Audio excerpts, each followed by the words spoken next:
Good morning, class. Today we're going to continue our work with data binding. We're going to take a look at the ModelView view model architecture, which Microsoft introduced with WPF. This is a way of separating the user interface into two classes. So we have our view, which in WPF is our XAML file and the code behind for that XAML file. And then we have a separate file, which is our view model, which acts as a kind of proxy or a go-between for presenting data to the view and drawing that data from the model.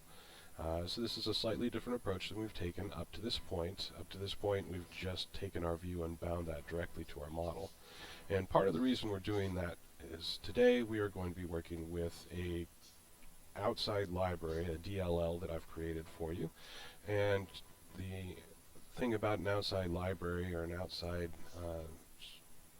data source like this is we don't have any control over how it's structured or how it works. And in particular today we are looking at this cache drawer component. So we have, for example, getters for all of these different denominations that will be in our cache drawer. So how many pennies we have, how many nickels, dimes, quarters, all the way up to $100 bills. We also have a getter for the total value. And then if we want to change those values, we have to either add coins or bills or remove coins or remove bills by providing the quantity and then the type of currency that we're adding, either dollar bills or coins. And also this remove bills and remove coins can throw a drawer overdraw exception if we pull out too much money. So this outside library is coming in from this cache register DLL.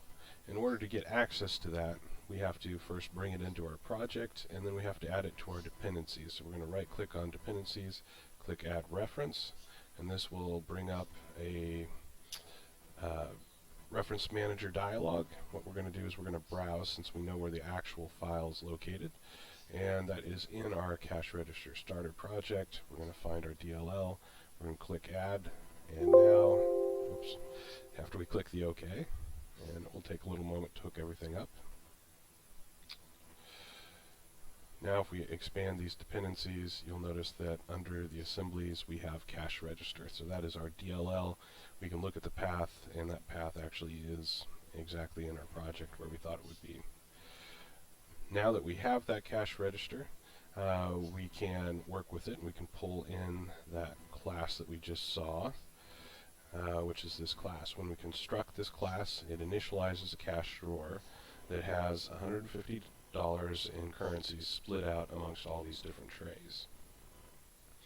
Now what we're going to do today is we're going to write a user interface that lets us see these various amounts and manipulate them. So the first thing we're going to do is we're actually going to look at building that ModelView model architecture. We are going to need a ModelView class. And I will go ahead and call this class the cache register ModelView. So this class is actually what we're going to bind our user interface to. And the reason we need it, or one of the reasons we need it, is we can actually implement the iNotify property changed interface in this class. So in order to do that, we have to bring in the system.componentModel namespace.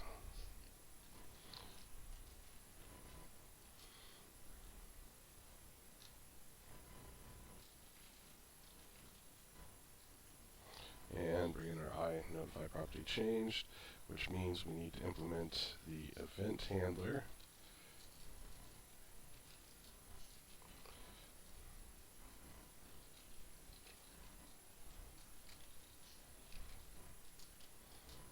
Property changed.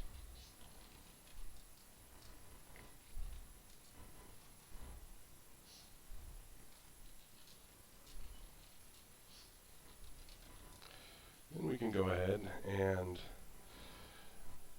create for ourselves a cache drawer. In order to get that cache drawer, that is in that DLL, so we'll do a using cache register, which is the namespace defined in that DLL. So again, this is the important thing about using statements is they just make it those items in this namespace available without the namespace. To actually get access to them, we have to have that dependency over here in the dependencies. We have to add that in. That's where the file comes from. This just makes it so we don't have to say cache register dot cache drawer. So we can have a variable of type cache drawer, and I'm going to call that drawer.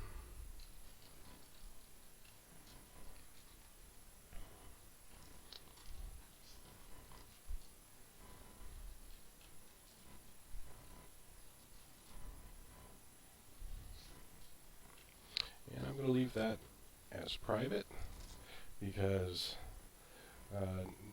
we don't want to have direct access to that. This class mediates access to the drawer, and by having that mediation there, we can ensure that that drawer is working the way we think it is.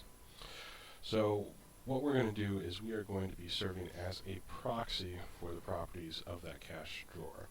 And the first one we're going to do is that total value. So public double total value. And this is going to be a property, so I'm going to write a getter, and all we're going to do is pass on the drawer dot total value. And just a note on the arrow syntax I'm using here, this is just syntactic sugar. This is identical to in meaning to having just a getter written like that. So it's a shorter way of writing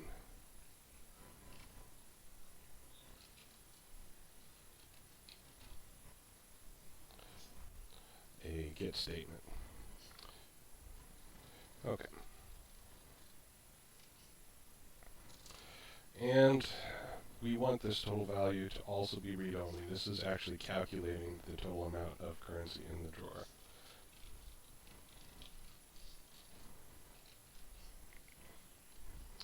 Alright, let's look at our next one. So the other properties were all currency properties. So for example, public int pennies is the count of pennies in the drawer. Now we will need a getter as well.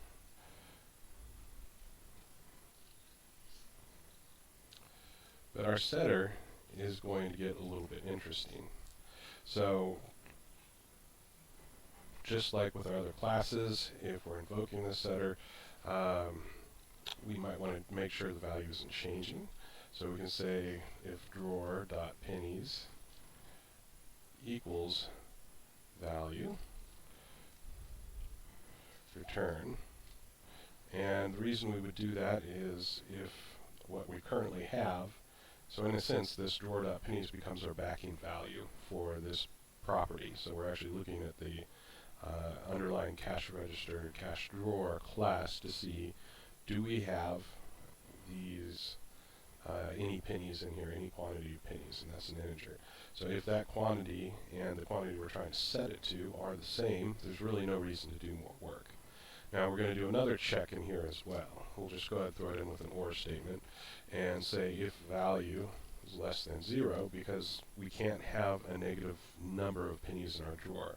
You either have 0 or you have some positive value, but it doesn't exist in the physical world that we can have a negative number of pennies in the drawer. So in either one of those cases, we're going to ignore the setter. If we get past both of those, then we want to go ahead and set the number of pennies in the drawer to be that value. So normally we might do something like drawer.pennies equals value, but this won't work because that pennies is a read-only value. Remember, it's a getter. If we want to change the number of coins in a drawer, we have to use this add coin method.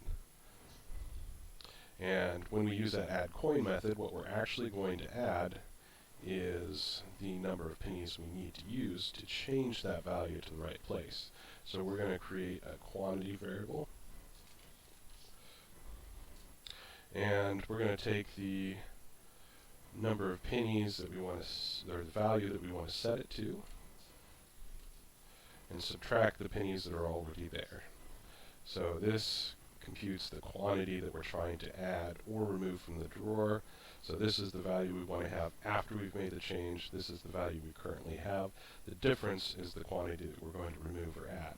Now we have to determine, are we adding or are we removing these pennies? And we can do that with an if statement and check to see if the quantity is greater than 0. If the quantity is greater than 0, that means we're adding pennies. So we can use the drawer.add coin method, and we can say that we're going to be adding a penny and then the quantity of pennies. If the quantity is less than 0, that means we're removing pennies from the drawer. So we're going to say drawer.remove coins, or remove coin, coin.penny.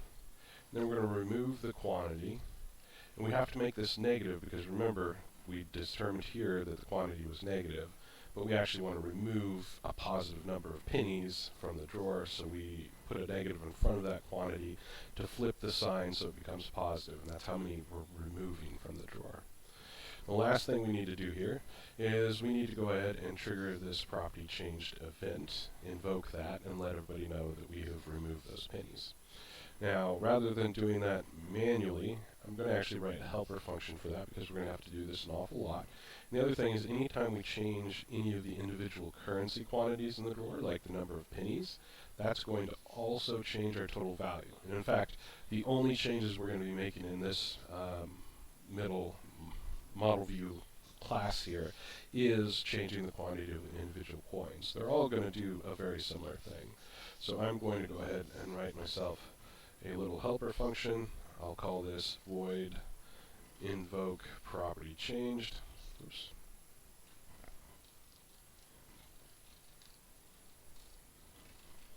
And I'll just take a string, which is the denomination, we'll call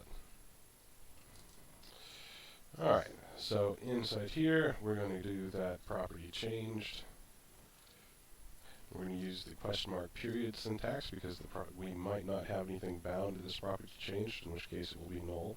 The question mark makes sure that we don't actually invoke the method if it's null. And we'll call invoke, and again we're invoking the property changed event handler. The first argument is the sender, so whatever object is sending this particular message, which would be this one, this ModelView class, the cache register ModelView, and then we're going to send a property changed event to args, and its argument is the property that's changing, which is our denomination string. And then we will do this again, but this time the property that we're going to say is changing is our total value of the drawer. So anytime we change any denomination, we're going to change the denomination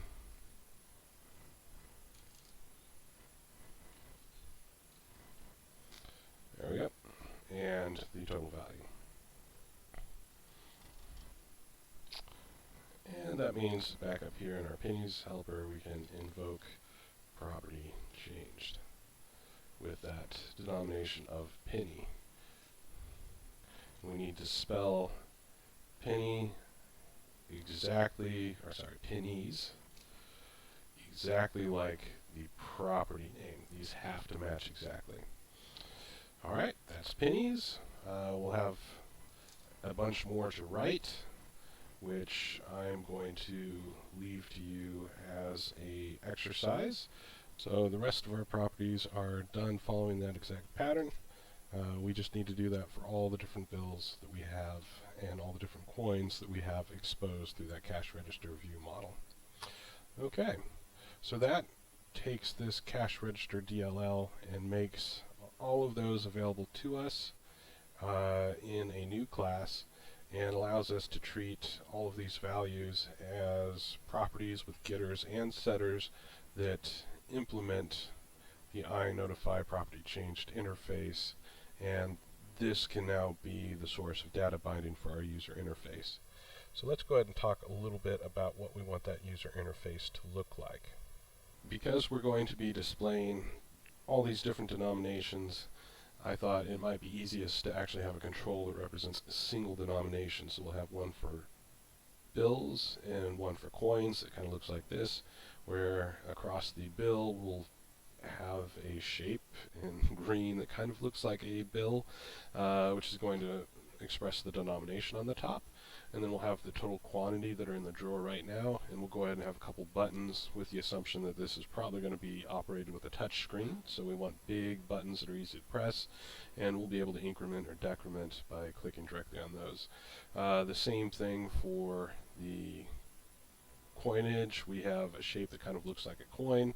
We've got big buttons again, we've got the total quantity, and we can adjust this quantity by clicking those buttons. Now this kind of numerical adjuster works well in situations where the actual value that we're changing is not going to be a tremendous change. So maybe we're going to add 2 bills at a time, or 3 bills, or take away 4 bills. You don't want to do this if you're incrementing or decrementing by, say, hundreds of quantity. But for something like this, where probably most of the time we're not going to take a whole lot of coinage in or out, and it's perfectly fine.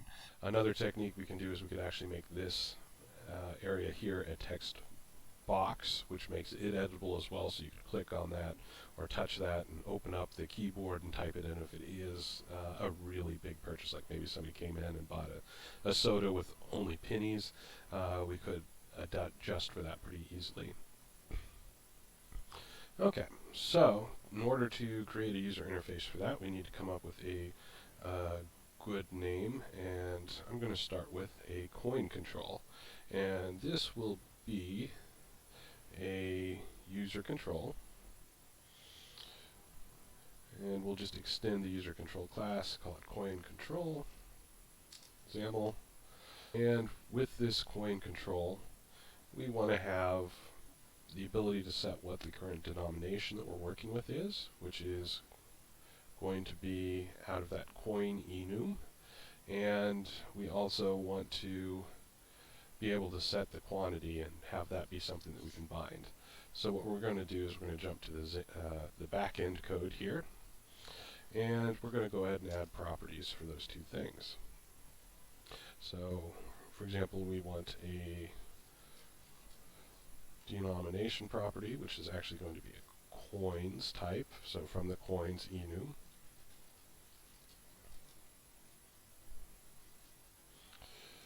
But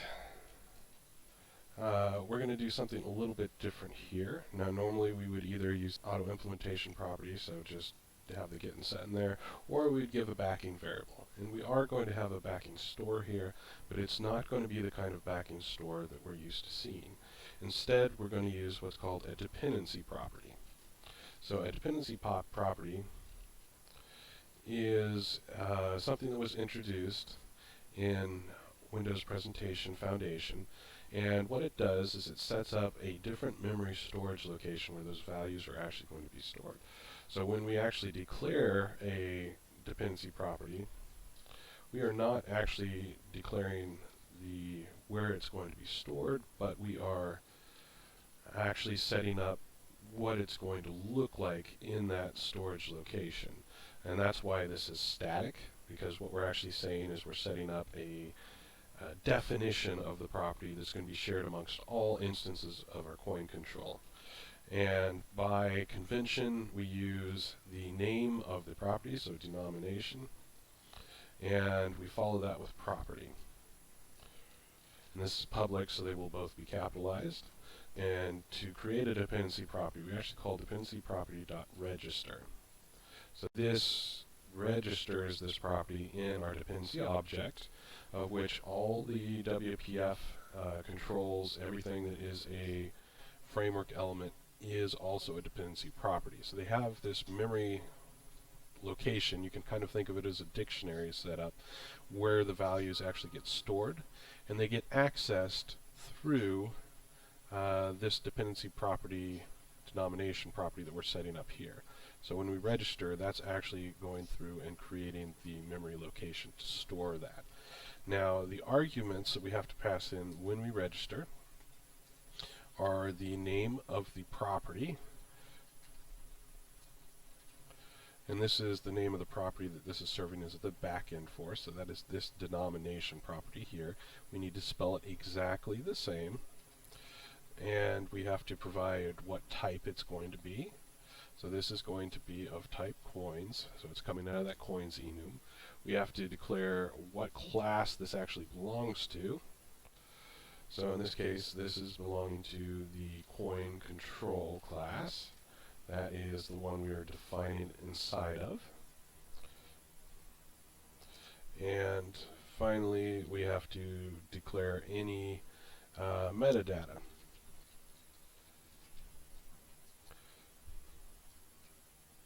And there's a lot of different metadata we can declare for these properties. Here we're just going to do one of the simpler constructors, which just sets a default value. So we'll say coins.penny as our default. So we're going to start with a penny. Now notice we don't have access to those coins. That's because we haven't brought in that namespace of cash register. So as soon as we bring that in, those are going to quit complaining at us. Okay. Now down here in our getter and setter, we want to actually use that backing variable. But how we use that backing variable is going to be a little bit different. If we want to get a value that is a dependency property, we use the getValue method, and this is declared or exists for all dependency objects, which we said any control is going to derive from that. And we get the value by passing in the dependency property that we want to get. So in this case, denomination property. So this definition we created here is what we pass in to get that value. And we can also set the value the same way. So we set denomination property. And then the second argument is going to be the value that we're setting it to, which is the value that we have coming into this property. And of course our getter needs to be returning that value.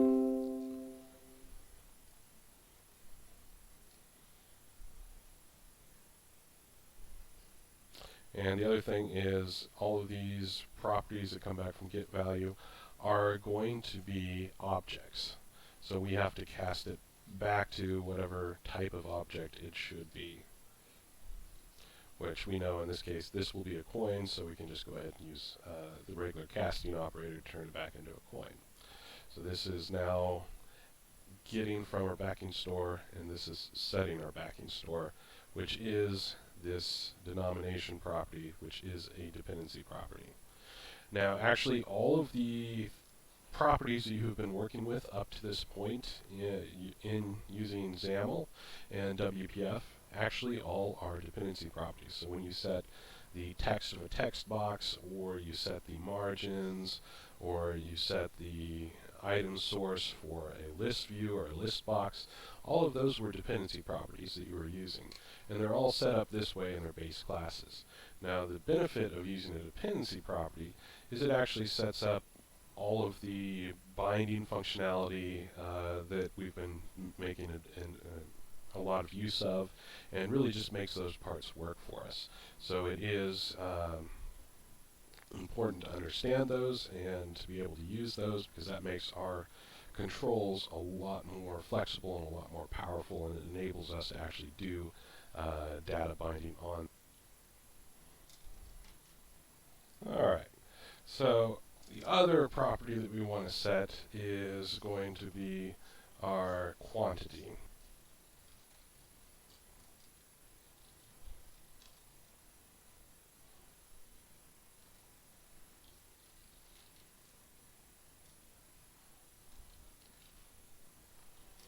And the type of for the quantity is going to be an int. We could also potentially use a uint. It would make sense because quantities can't be negative. And just like the previous one, it is stored in a coin control.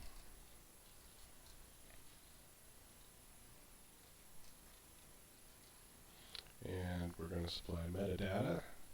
And our default value here will be 0.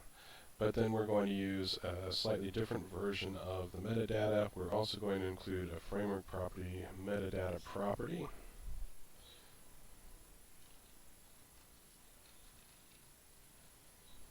which is binds two ways by default. So we're setting up our control to be a two-way data binding framework property metadata. So we're going to set it to have a default value of 0, and this framework property metadata binds two ways by default makes this particular property a two-way binding property. So it will be something that we can directly edit, as well as one that just retrieves that value.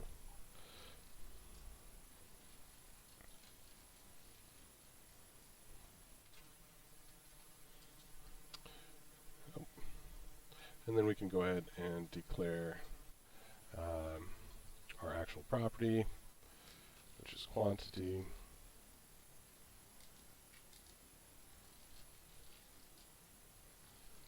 Which is going to be of type int.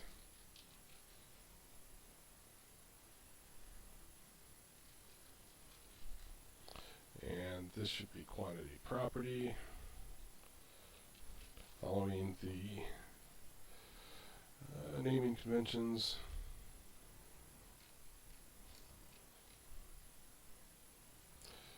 And then our setter. And actually, since we are just doing a single call with both of these, we could actually do the arrow syntax as well.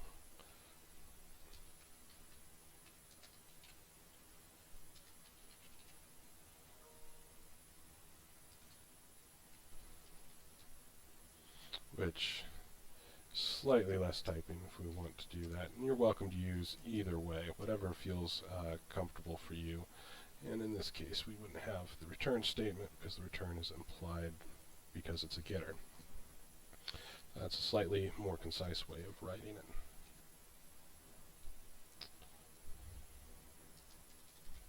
Okay. And that's really all we have to do on the back end. We have these two properties now that we can use and set, which will set the denomination we're dealing with, and then the current quantity. And we'll actually bind that second one, this quantity, we will probably bind that to our cache register model view, to the individual property that we want to attach that to. All right, let's go ahead and take a look at the front end of this. So to start with, I'm going to go ahead and set these to be maybe 120 pixels in the design width. And then I actually want my control to be about that size as well. So I'm going to adjust the width and height of the actual control to match that. So I'm going to set the width property. And we haven't really done this before because usually we want our controls to fill the available space. But in this case, this control really needs to be kind of a constant size to make it look really the way that we want it to. So I'm going to go ahead and do that. And then I'm going to do a little bit of work on laying this out. So if you remember from our preview, we kind of have a little border all the way around everything. So I'm going to add a bit of a border. So I'm going to swap this grid for a border. And in order to make that border show up, we need to give it a border brush, which I'm going to set to gray. And we need to add a border thickness. I'm going to set that to 1 pixel, so that gives us a little bit of a line you can see there. And I had a little bit of space between the border and the actual buttons, so I'm going to add a bit of a padding to this, and let's just set that to maybe 5 pixels.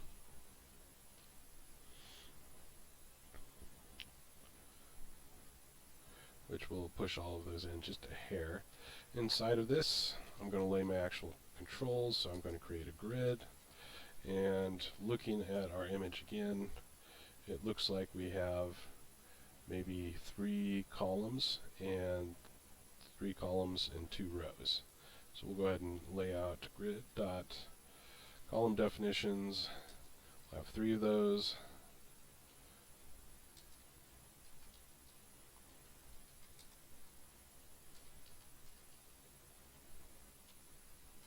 And then 2 row definitions.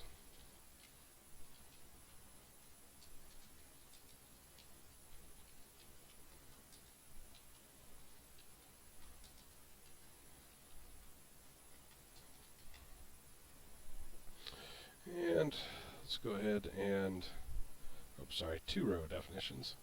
And then I'm going to go ahead and tweak these a little bit in their size, and I've actually kind of played with it some and figured out what looks good. So for the coin, I'm going to use a width on the first column of 4 star. For the second, I'll use 3 star. For the third, I'll go back to 4 star. So that middle column is going to be a little bit narrower than the top 2.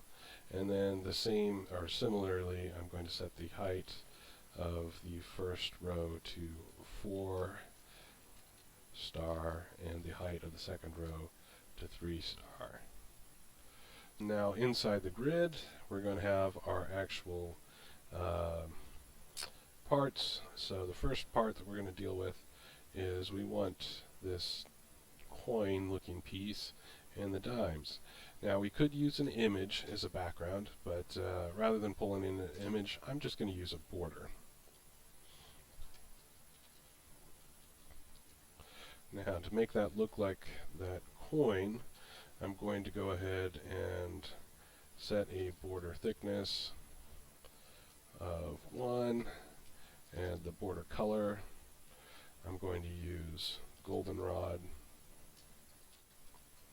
which is kind of a dark gold color, and I'm going to go ahead and set a corner radius to 50 pixels, so that's going to round it, and you can see it's now appearing rounded in there. We can see it.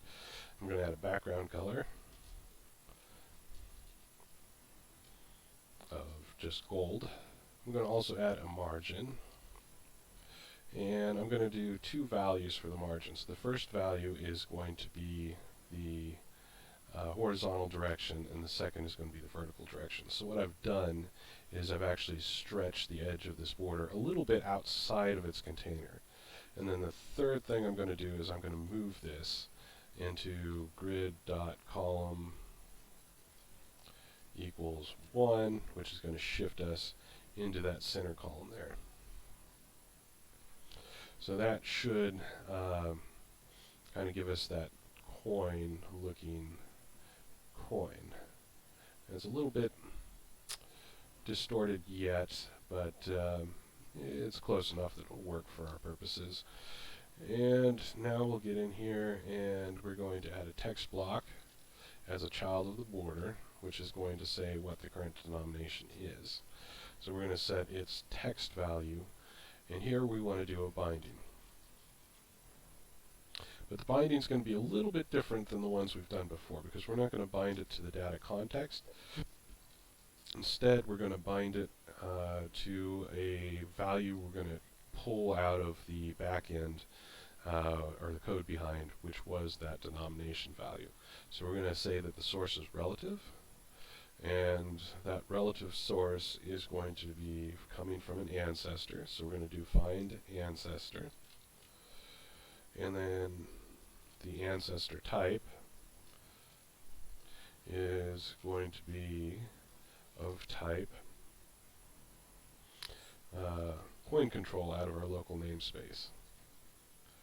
So this is going to crawl up that visual tree, searching for the nearest ancestor who is at coin control. This is very similar to that find ancestor method, extension method that we wrote earlier. So it walks up that visual tree until it finds that ancestor, and once it finds that ancestor, it sets that as the source, and then after those curly braces, we can go ahead and specify what the path is, and in this case what we're interested in is the denomination. So it's going to grab whatever coin enum value set as the denomination. It's going to use that as the text, so it's going to invoke toString on that enum value, which will give us the enum key as a string. So if it's a penny, it will say penny. So that should work for us. And this is just complaining because we haven't built yet, so this coin control actually doesn't exist in the generated files. So that should be taken care of once we build. So that gives us our coin and the label on our coin. Now let's go ahead and add our buttons. So we're going to have a button for the minus side on the left. So we'll call that grid.row equals 1. We're going to put it on row 1. The column is going to be 0. And we need a click. And I call this on decrease clicked, which doesn't exist, so we're going to have to go back to the back end and add it. And we'll do a minus sign, and then we're going to do our text box grid.row equal 1, grid.column equals 1, and this one's text value, again, we're going to use a binding to a relative source. This is what's actually displaying the quantity. So our relative source is going to be an ancestor.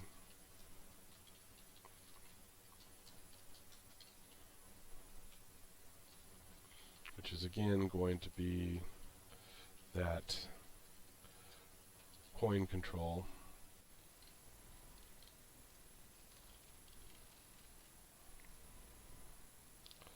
And the path inside that coin control is going to be that quantity that we just created. So that's going to show that value for us. And we'll have one more button in here, which is going to be our plus button. So that will be in the third column.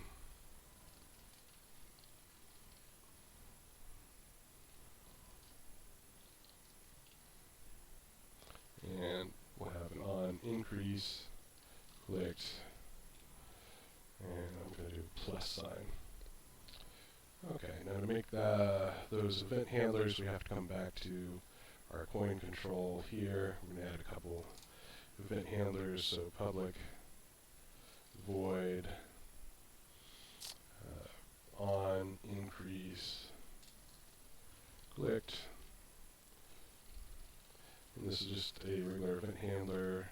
So we have sender and a routed event args.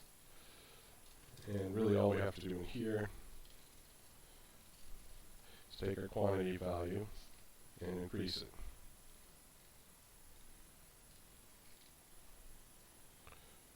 And looks like I misspelled it up here. Quantity, there we go. And we'll do the same thing for the on decrease clicked.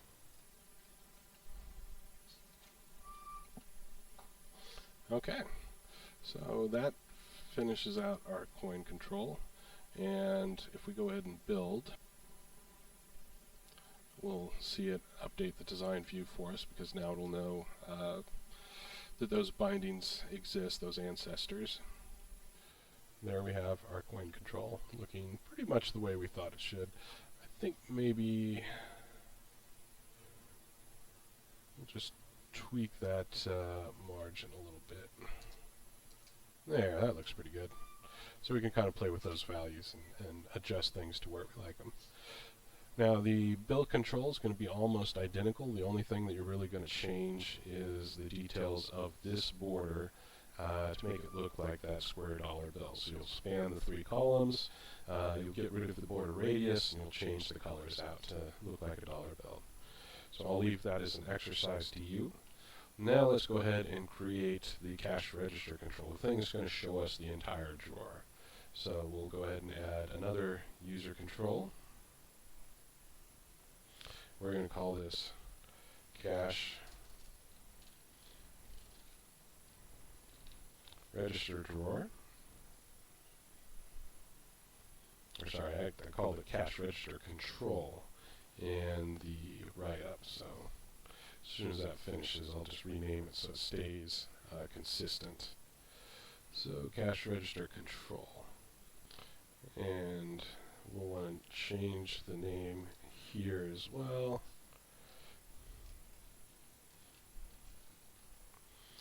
And then also here.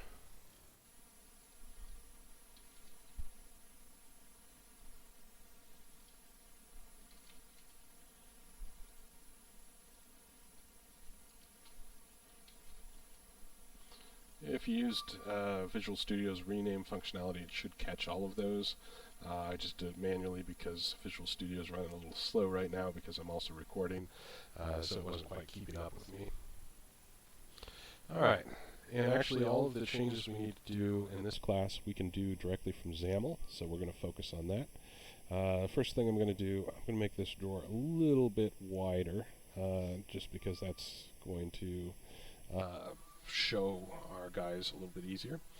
And what I'm thinking is we will have a row of coin controls and a row of dollar controls. We'll probably do the bills maybe across the top and the coins across the bottom. So we need 2 rows in this grid.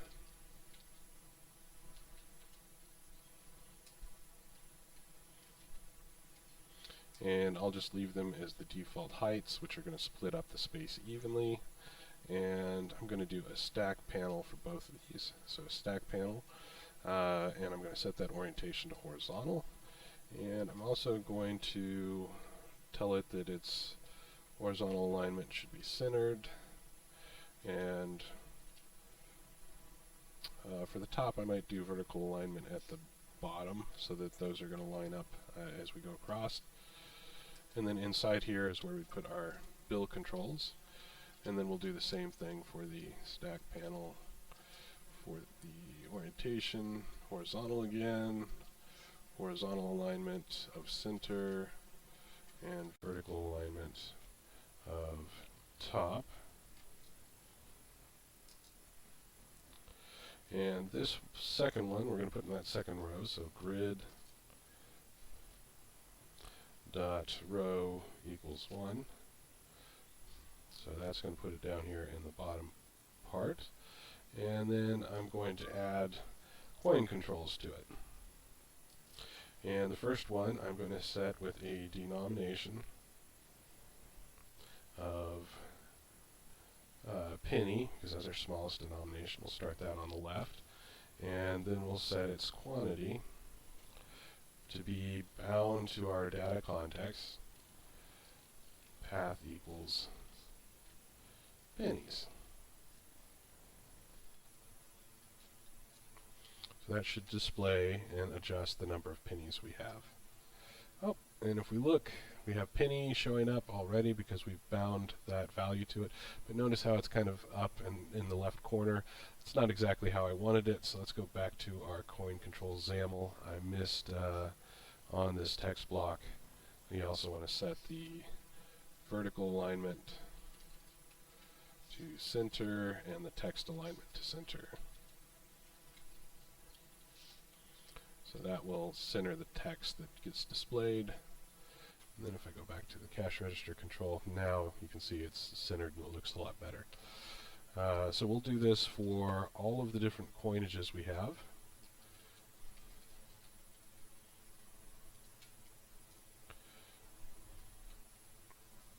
We'll set their denomination and their quantity.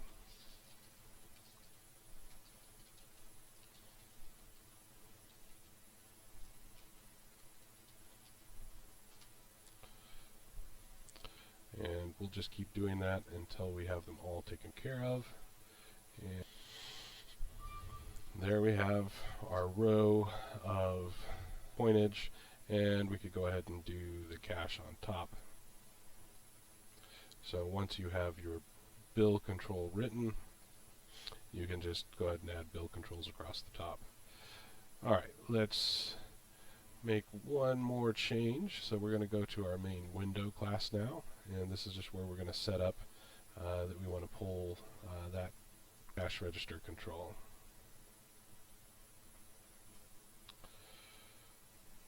And we'd also like to set its data context. And to do that, we can do that in the code behind, but we can also do it in XAML. It just takes a little bit different way of doing it. So what we're going to do is, since we're setting the cash register control, and we want the data context property. So we're setting this data context property, and we can actually pull in our local cash register ModelView class. And if we had any initial properties we needed to set, we could set those here as attributes. But it will actually generate and create for us locally without any trouble. And that takes care of that. Now we do need to build so that it knows that that cash register control, which we just created but we haven't built yet, exists. And you can see it stopped complaining. So what we've done is we've just assigned the data context directly to the XAML code. So now if I go ahead and run this project, we see our cache, our change drawer appearing, and for some reason it doesn't have its initial values. So we had a little bit of an error. I had misspelled quantity in the path for the coin control. So once we change that and correct it and run it again, see that we start with 100 pennies, 100 dimes, 80 nickels, 40 quarters, no half dollars, and no dollars. And we can adjust these values. And when we do, we are actually adjusting the value in the code behind. We can test that by coming in and putting a breakpoint on this setter. And then if I adjust it, notice we come in, the incoming value is 101. The current pennies is 100, so when we get down here, we'll actually hit this add coins method, and we can step over and just kind of see that play out. So we invoke that add coins, which is going to add the coinage to our drawer. As soon as we do that, drawer.pennies is now going to register as 101. So we've actually made the change in that class that we are acting as a proxy for, so the cache drawer is actually adjusting itself. One thing we probably should talk about before we move on is actually in the code behind for the currency control. Whenever we create these wrappers around a dependency method, we want to never put logic into the setter here or the getter either. And the reason we don't want to put logic into those is because those can always be skipped by invoking set value or get value directly. If we need to have logic that's triggered when these get updated or removed, we can actually add callbacks and validations directly to the denomination property, and we set those by adding them into this metadata that we're using to register those. So that's a topic for another time, but just be aware that you shouldn't actually put logic directly in here, because there are chances that logic could be bypassed and then it won't behave the way that you expect it to.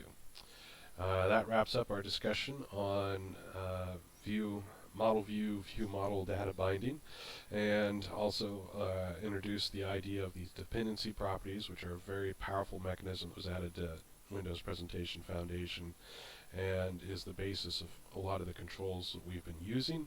And now we've written a control that actually uses them and allows us to modify it and use it exactly the same way we've used some of the other controls that we've used in the past. So hopefully you find that useful, and have a great day.